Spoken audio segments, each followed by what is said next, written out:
Bonjour à tous, nous retrouvons aujourd'hui en direct de la mairie de Roubaix où nous retrouvons les élèves hellénistes et latinistes de Madame Vandamme, professeure de langue et culture de l'Antiquité. Pouvez-vous nous parler un peu plus de ce projet ? Oui, tout à fait. Donc, c'est dans le cadre du Festival européen latin-grec que les élèves latinistes et hellénistes du lycée Saint-Rémy vont vous présenter la lecture publique théâtralisée de Oedipe Roi de Sophocle. Et vous verrez Max, notre aide d'un jour, qui vous présentera le résumé des lectures des extraits que nous ne lirons pas. Chers festivaliers, le lycée Saint-Rémy vous souhaite un bon visionnage.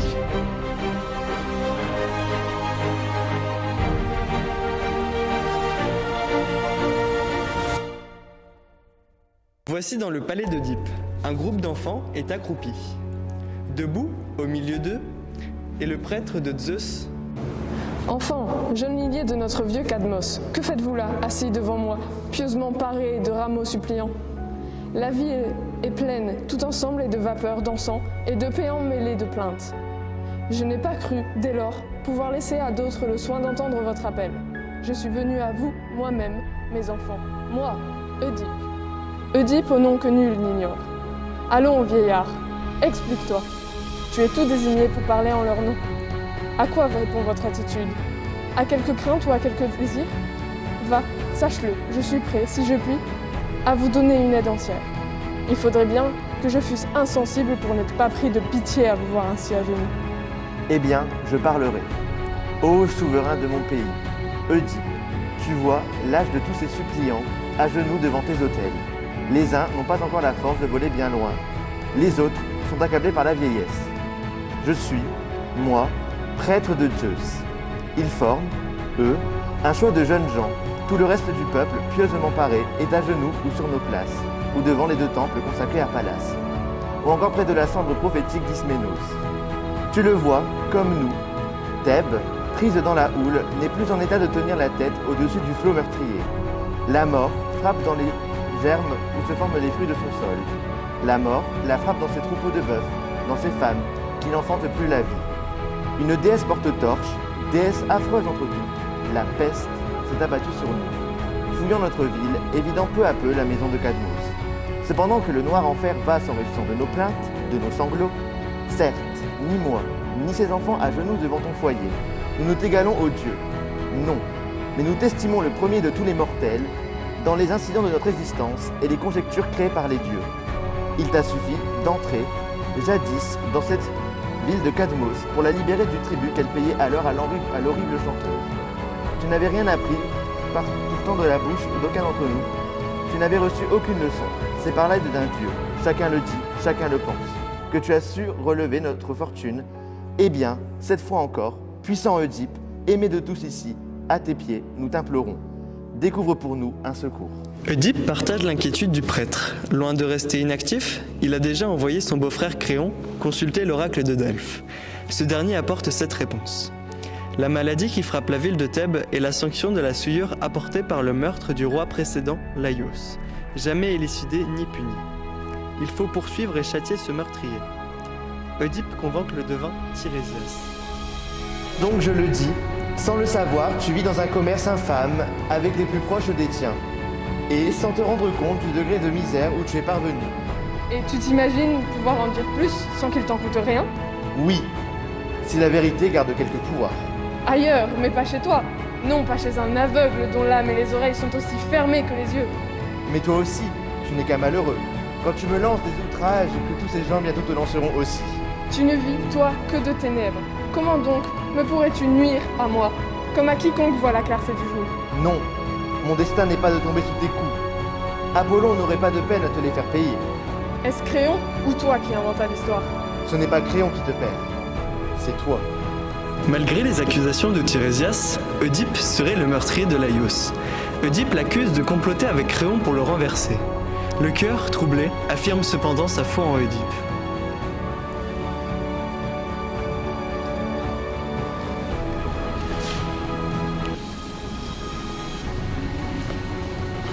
Quel donc celui a désigné la roche prophétique comme ayant de sa main sanglante pour sauver des forfaits passant tous les forfaits. Voici l'heure pour lui de mouvoir dans cette fille déclarée pour Auguste. que ceux de ses cavales qui luttent avec les vents. Déjà sur lui, le fils de Zeus s'élance, armé de flammes et d'éclairs, et sur ses traces courent les déesses de mort, les terribles déesses qui jamais n'ont que leur terreur. Elle vient de l'île, éclatante, la fragile jaillit du ramage du jeu.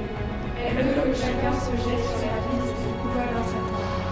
Déjà, il avait encore par la forêt sauvage, à travers grottes et rochers, tout comme un tonton.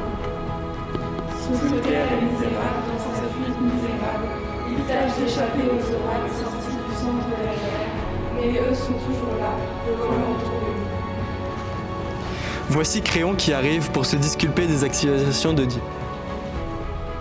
Soit, interroge-moi. Ce n'est pas en moi que l'on découvrira l'assassin. Voyons, tu as bien épousé ma sœur. Il me serait bien malaisé d'aller prétendre le contraire. Tu règnes donc sur ce pays avec des droits égaux aux siens. Et tout ce dont elle a envie, sans peine, elle l'obtient de moi. Et n'ai-je pas, moi, part égale de votre pouvoir à tous deux? Et c'est là justement que tu te révèles un félon. Mais non, rends-toi seulement compte de mon cas. Réfléchis à ceci d'abord. Crois-tu que personne aima mieux régner dans le tremblement sans répit que dormir paisible tout en jouissant du même pouvoir?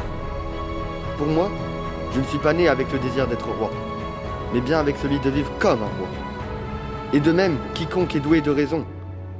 Aujourd'hui, j'obtiens tout de toi, sans le payer d'aucune crainte. Si je régnais moi-même, que de choses je devrais faire malgré moi? Comment pourrais-je donc trouver le trône préférable à un pouvoir, à une autorité qui ne m'apporte aucun souci? Je ne me leurre pas au point de souhaiter plus qu'honneur uni à profit.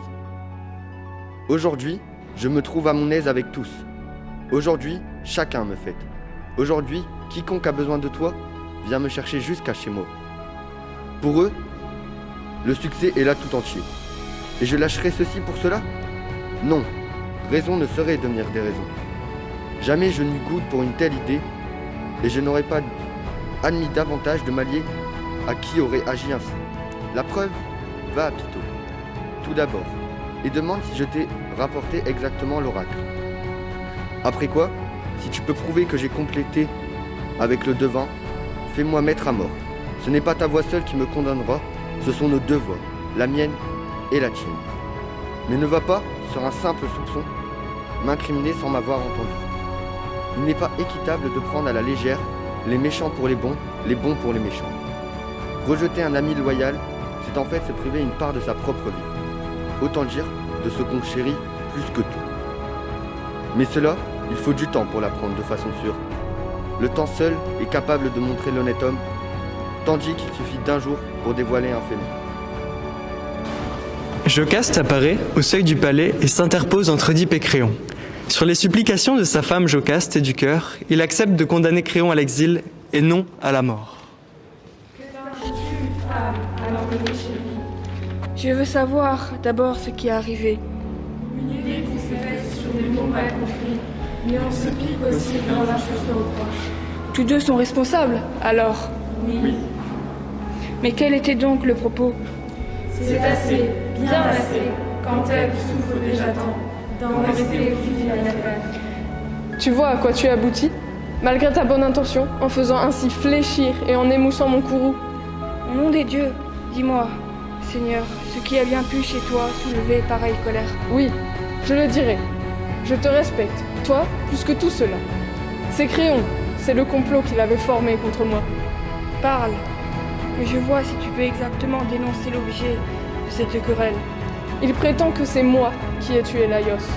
Le sait-il par lui-même ou le tient-il d'un autre? Il nous a dépêché un devin, un coquin. Pour lui, il garde sa langue toujours libre d'imprudence. Resté seul avec Oedipe, Jocaste évoque la mort de son premier mari Laios, à qui un oracle avait prédit qu'il périrait de la main de son fils. Or, il est mort au loin de chez lui, tué par des brigands, et l'enfant a été tué à sa naissance.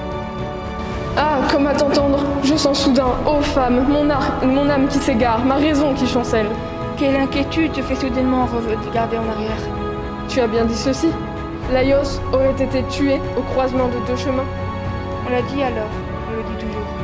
Et en quel pays se place l'endroit où Laios aurait subi ce sort? Le pays est la Phocide. Le carrefour est celui où se joignent les deux chemins qui viennent de Delphes et de Dolia. Et combien de temps se serait-il passé depuis l'événement? C'est un peu avant le jour où fut reconnu ton pouvoir sur Thèbes que la nouvelle en fut apportée ici. Ah, que songes-tu donc, Zeus, à faire de moi? Quel est le souci qui te tient, Oedipe? Attends encore un peu pour m'interroger. Et Laios, quelle était son allure? Quel âge portait-il? Il était grand, les cheveux sur son front commençaient à blanchir, son aspect n'était pas très éloigné du tien. Malheureux. Je crains bien d'avoir, sans m'en douter, lancé contre moi-même tout à l'heure d'étranges malédictions. Que dis-tu, Seigneur? Je tremble à te regarder. Je perds terriblement courage à l'idée que le devin ne voit pas trop clair. Tu achèveras de me le prouver d'un seul mot encore. Certes, j'ai peur aussi. Mais apprends-moi ce que tu veux savoir et je te répondrai. Laios, allait-il en modeste équipage ou entouré de gardes et nombres, ainsi qu'il convient à un souverain? Ils étaient 5 en tout, dont un héros. Un chariot portait Laios. Ah, cette fois tout est clair. Mais qui vous a fait le récit, ô femme? Un serviteur, le seul survivant du voyage. Est-il dans le palais à l'heure où nous sommes? Non. Sitôt de retour, te trouvant sur le trône et voyant Laios mort, le voilà qui me prend la main, me supplie de le renvoyer à ses champs, à la garde de ses bêtes. Il voulait être désormais le plus loin possible de Thèbes, je le laissai partir. Ce n'était qu'un esclave, mais qui méritait bien cela, et mieux encore. Pourrait-on, nous, le faire venir au plus vite? On le peut, mais pourquoi désires-tu si ardemment sa présence? Je crains pour moi, ô femme, je crains d'avoir trop parlé, et c'est pourquoi je veux le voir. Il viendra, mais moi aussi, ne méritais-je pas d'apprendre ce qui te tourmente, Seigneur? Un messager de Corinthe vient annoncer à Oedipe la mort de son père Polybe, roi de Corinthe. Oedipe est soulagé de constater qu'il n'a pas tué son père, comme lui avait jadis prédit l'oracle de Delphes, mais il refuse de retourner à Corinthe pour ne pas risquer d'épouser sa mère. Comme l'annonçait aussi l'oracle, le Corinthien le rassure joyeusement, il n'y a rien à craindre. Mais quelle est donc, dis-moi, la femme qui vous cause une telle épouvante? C'est Mérope, vieillard, l'épouse de Polybe. Et d'où provient la peur qu'elle t'inspire? D'un oracle des dieux, effroyable étranger. Peux-tu le dire, ou bien doit-il rester secret? Nullement. L'Oxias m'a déclaré jadis que je devais entrer dans le lit de ma mère et verser de mes mains le sang de mon père. C'est pourquoi, depuis longtemps, je m'étais fixé bien loin de Corinthe. Pour mon bonheur, sans doute, bien qu'il soit doux de voir les yeux de ses parents. Et c'est cette crainte seule qui te tenait loin de ta ville? Je ne voulais pas être parricide, vieillard. Pourquoi ai-je donc tardé à t'en délivrer plus tôt, roi, puisqu'aussi bien j'arrive ici tout disposé à t'être utile? Ma foi, tu en auras le prix que tu mérites. Ma foi, c'est justement pourquoi je suis venue, pour que ton retour au pays me procure quelques avantages. Non, ne compte pas que jamais je rejoigne mes parents. Ah, comme on voit, mon fils, que tu ne sais pas quelle est ton erreur. Que dis-tu, vieillard? Au nom des dieux, éclaire-moi. Si ce sont là tes raisons pour renoncer à ton retour, j'ai bien trop peur que Phébos ne se relève véridique. Tu crains une souillure auprès de tes parents? C'est bien là, vieillard, ce qui m'obsède. Alors tu ne sais pas que tu crains sans raison. Comment est-ce possible, si je suis bien né d'eux? Sache donc que Polybe ne t'est rien par le sang. Quoi? Ce n'est pas Polybe qui m'aurait engendré? Polybe ne t'a pas engendré plus que moi. Quel rapport entre un père et toi qui ne m'est rien? Pas plus lui que moi-même jamais ne fut ton père. Et pourquoi donc me nommait-il son fils? C'est qu'il t'avait reçu comme un don de mes mains. Et pour l'enfant d'un autre, il eut cette tendresse? Les enfants lui avaient manqué un si longtemps. Tu m'avais acheté ou rencontré toi-même? Oui, trouvé dans un val du Cithéron boisé. Pourquoi voyageais-tu dans cette région? Je gardais là des troupeaux transhumants. Ah, tu étais berger et nomade, mercenaire? Mais qui sauva ta vie, mon fils, en ce temps-là? Quel était donc mon mal, quand tu m'as recueilli en pareille détresse? Tes pieds pourraient sans doute en témoigner encore. Ah, pourquoi rappeler mon ancienne misère? C'est moi qui dégageais tes 2 pieds transpercés. Dieu, quelle étrange honte autour de mon berceau! Tu lui as dû un an tiré de l'aventure. Mais cela, qui l'avait voulu? Mon père? Ma mère? Par les dieux, dis-le! Je ne sais, mais celui qui te mit en mes mains sait cela mieux que moi. Ce n'est donc pas toi qui m'avais trouvé. Tu me tenais d'un autre? Oui, un autre berger t'avait remise à moi. Qui est-ce? Le peux-tu désigner clairement? Il était sans nul doute des gens de Laios. Du prince qui régnait sur ce pays jadis? Parfaitement, c'était un berger de ce roi. Est-il vivant encore, que je puisse le voir? C'est vous, gens du pays, qui le saurez le mieux. Parmi ceux qui sont là, est-il quelqu'un qui sache quel est le berger dont parle cet homme? S'il habite au champ, si on l'a vu ici, parlez donc franchement. Le moment est venu de découvrir enfin le mot de cette affaire. Je ne crois pas qu'il n'est autre que le berger fixé à la campagne que tu désirais voir. Mais je restais là. Personne ne pouvait me renseigner mieux qu'elle. Jocaste, qui a tout compris, s'enfuit dans le palais. Pourquoi sort-elle ainsi, je te dis? On dirait qu'elle a surpris si je ne m'en pas. Je vois qu'un tel silence n'éclate quelque grand malheur. Le vieux berger arrive, pressé par le Corinthien qu'il a reconnu et par Oedipe qui le menace, il lui révèle la vérité. C'est toi qui lui remis l'enfant dont il nous parle? C'est moi, j'aurais bien dû mourir le même jour. Refuse de parler et c'est ce qui t'attend.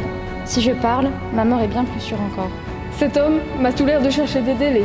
Non, je l'ai dit déjà, c'est moi qui l'ai remis. De qui le tenais-tu? De toi-même ou d'un autre? Il n'était pas à moi, je le tenais d'un autre. De qui? De quel foyer de Thèbes sortait-il? Non, maître, au nom des dieux, n'en demande pas plus. Tu es mort si je dois répéter ma demande. Il est né chez Laios. Esclave? Ou parent du roi? Hélas, j'en suis le plus cruel à dire. Et pour moi à entendre. Pourtant je l'entendrai. Il passait pour son fils. Mais ta femme, au palais, peut bien mieux que personne te dire ce qui est. C'est elle qui te l'avait remis? C'est elle, Seigneur. Dans quelle intention? Pour que je le tue. Une mère? La pauvre femme. Elle avait peur d'un oracle des dieux. Qu'annonçait-il? Qu'un jour, prétendait-on, il tuerait ses parents. Mais pourquoi l'avoir, toi, remis à ce vieillard? J'eus pitié de lui, maître. Je crus, moi, qu'il l'emporterait au pays d'où il arrivait. Il t'a sauvé la vie, mais pour les pires maux. Si tu es vraiment celui dont il parle, sache que tu es né marqué par le malheur. Hélas, hélas! Ainsi tout à la fin serait vrai. Ah, lumière du jour, que je te vois ici pour la dernière fois, puisqu'aujourd'hui, je me révèle le fils de qui je n'aurais pas dû naître, l'époux de qui je ne devrais pas l'être, le meurtrier de qui je ne devais pas tuer. Le cœur atterré chante sa pitié pour Oedipe. Ô génération humaine, je ne vois en vous qu'un néant. Quel est donc l'homme qui obtient plus de bonheur qu'il en faut pour paraître heureux? Puis, cette apparence donnée, disparaître de l'horizon. Ayant ton sort pour exemple, ton sort à toi, ô malheureux Oedipe, je ne puis plus juger heureux qui que ce soit par comparaison. Il avait visé au plus haut, il s'était rendu maître d'une fortune et d'un bonheur complet. Il avait détruit, ô Zeus, la devineresse de l'amour. Il s'était dressé devant notre ville comme un rempart contre la mort.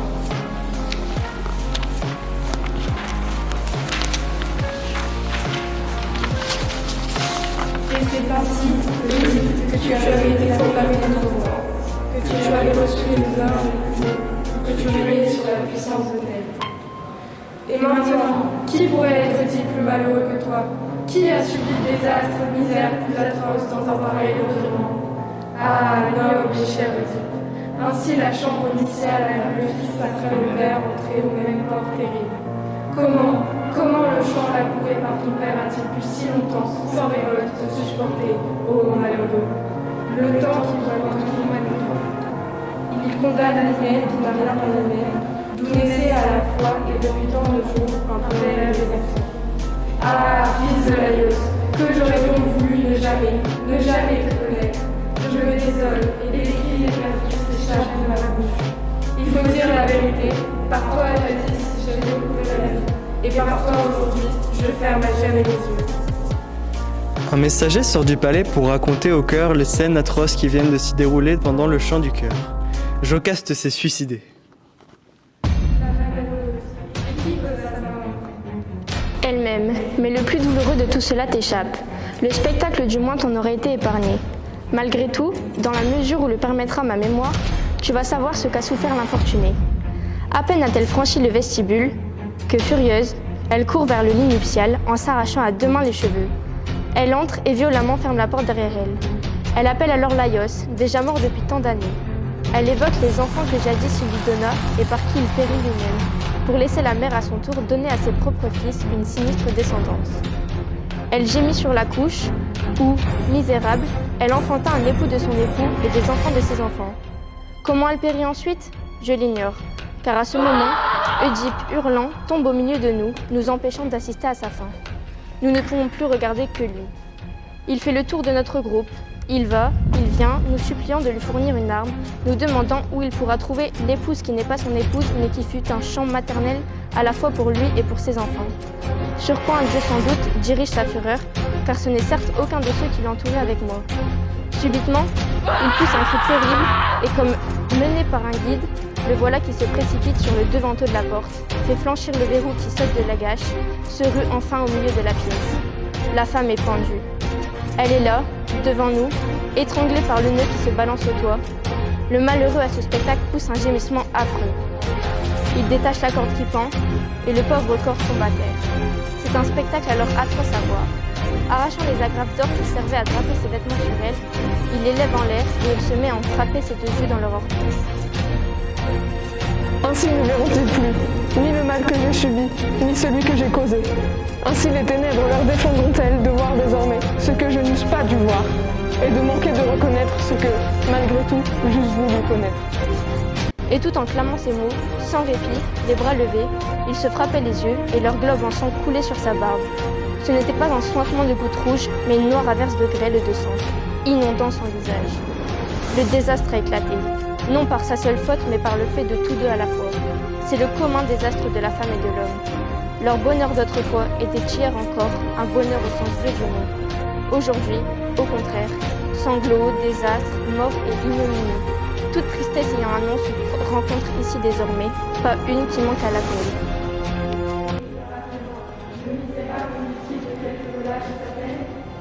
Créon, devenu bien malgré lui le roi de Thèbes, l'autorise à embrasser une dernière fois ses filles avant de prendre la route de l'exil. Ma patrie, le voilà, cet expert en énigme fameuse, qui était devenu le premier des humains. Personne dans sa ville ne pouvait contempler son destin sans envie. Aujourd'hui, pour quel flot d'effrayante misère est-il précipité? C'est donc ce dernier jour qu'il faut, pour un mortel, toujours considérer. Gardons-nous d'appeler jamais un homme heureux avant qu'il ait franchi le terme de sa vie sans avoir subi un chagrin.